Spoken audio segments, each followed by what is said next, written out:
कभी कभी कुछ घटनाएं ऐसी होती हैं जो इंसानियत को झकझोर के रख देती हैं। 16 मार्च की रात को भी कुछ ऐसा ही हुआ।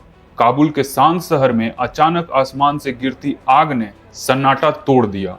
देखते ही देखते कुछ ही देर में एक पूरी इमारत मलबे में तब्दील हो गई। यह कोई आम इमारत नहीं थी, बल्कि एक हॉस्पिटल था, एक रिहेबिलिटेशन सेंटर था, जहां नशे से जूझ रहे लोगों को नई शुरुआत देने की कोशिश की जा रही थी। जिन लोगों से उनके परिवार को उम्मीद थी कि वो सब कुछ छोड़ के एक नई जिंदगी की शुरुआत करेंगे, अचानक इसी हमले में रिपोर्ट आती है कि उनमें से 400 से अधिक लोग इस हमले में मारे गए और 200 से 250 लोग घायल हैं, जिनमें से सबकी बचने की संभावना बहुत ही कम है। ऐसा ही एक घटना 8 अगस्त 2016 को हुआ था, जब पाकिस्तान के क्वेटा शहर के एक अस्पताल पर आतंकवादी हमला हुआ था। तब पूरे पाकिस्तान ने इसको इंसानियत के खिलाफ बताया था। पाकिस्तानी नेता बता रहे थे कि अस्पताल पर हमला करने वाला कोई इंसान नहीं हो सकता। लेकिन 16 मार्च 2026 के रात को जो हुआ, वो पाकिस्तानी नेताओं और वहां के लोगों पर फिर से सवाल खड़ा करता है। इस बार जगह क्वेटा नहीं है,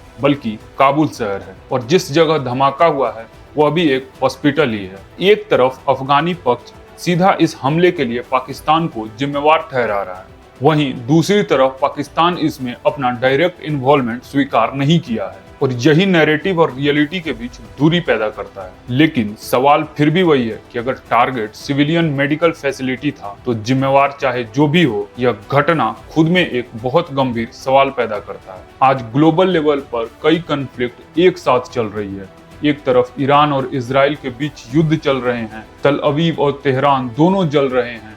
दूसरी तरफ रसिया और यूक्रेन की लड़ाई अभी भी खत्म नहीं हुई है। तीसरी ओर पूरे दुनिया में तेल और गैस की संकट बनी हुई है। इसी बीच एक कॉन्फ्लिक्ट जो ज्यादा हाईलाइट नहीं बटोर पाई, वो है पाकिस्तान और अफगानिस्तान के बीच बढ़ता हुआ तनाव। 16 मार्च को जो घटना हुई, उसको अगर आप बॉर्डर के कॉन्टेक्स्ट में समझें, तो पिछले कुछ महीनों से पाकिस्तान लगातार आरोप लगा रहा है कि तहरीके तालिबान पाकिस्तान टीटीपी अफगानिस्तान के जमीन का इस्तेमाल कर रहा है और वहीं से पाकिस्तान में हमले करवा रहा है। टीटीपी की स्थापना 2007 में हुई थी और यह अलग अलग उग्रवादी गुटों का एक गठजोड़ है। 2024 से 2025 के बीच इसके हमलों में लगातार बढ़ोतरी देखी गई, और इस विषय में पाकिस्तान का तर्क है कि क्रॉस बॉर्डर टेररिज्म को रोकने के लिए इस तरह की कार्रवाई करना जरूरी है। लेकिन जब यह एक्शन किसी दूसरे देश के सीमा के अंदर जाके किया जाता है और वहां पे सिविलियंस कैजुअलिटी की रिपोर्ट आती है, तो यह मामला न सिर्फ सुरक्षा का बल्कि इंटरनेशनल लॉ और सॉवरेनिटी का भी है। अगर आप दूसरी तरफ अफगानिस्तान की स्थिति देखें,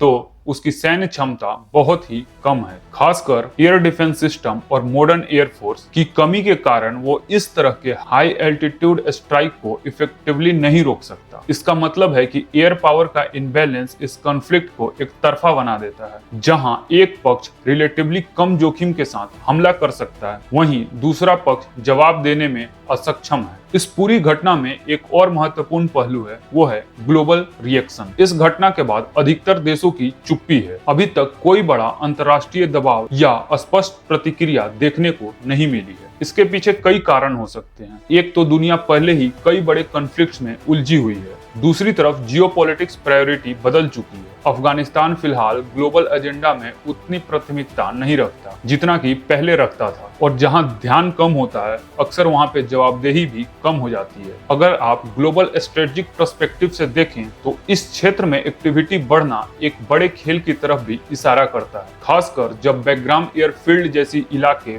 फिर से चर्चा में आने लगे। बैकग्राम एयरफील्ड यूनाइटेड स्टेट के लिए एक महत्वपूर्ण मिलिट्री हब हुआ करता। इसका मतलब यह भी हो सकता है कि यह कॉन्फ्लिक्ट सिर्फ लोकल सिक्योरिटी इशू नहीं है, बल्कि बॉर्डर जियोपॉलिटिक्स डायनेमिक से भी जुड़ा है। अब सबसे महत्वपूर्ण बात यह है कि आगे क्या हो सकता है। पहला तो यह है कि यह टेंशन कंट्रोल लेवल पे बना रह सकता है। दूसरा यह हो सकता है कि अगर बॉर्डर पे एस्केलेशन बढ़ा, तो लिमिटेड ग्राउंड कॉन्फ्लिक्ट्स भी देखने को मिल सकती है। और तीसरा सिचुएशन ये हो सकता है कि यह ओपन कॉन्फ्लिक्ट में भी बदल सकता है। लेकिन इस पूरे मामले को अगर ध्यान से देखें, तो 16 मार्च 2026 के रात को जो हुआ, वो बेहद ही शर्मनाक है। साथ ही इंटरनेशनल लॉ का उल्लंघन भी है। गलती चाहे जिसकी भी हो, लेकिन सिविलियन कैजुअलिटी, खासकर हॉस्पिटल्स पे हमला, वो किसी तरह से जस्टिफाई नहीं किया जा सकता। ठीक है, धन्यवाद।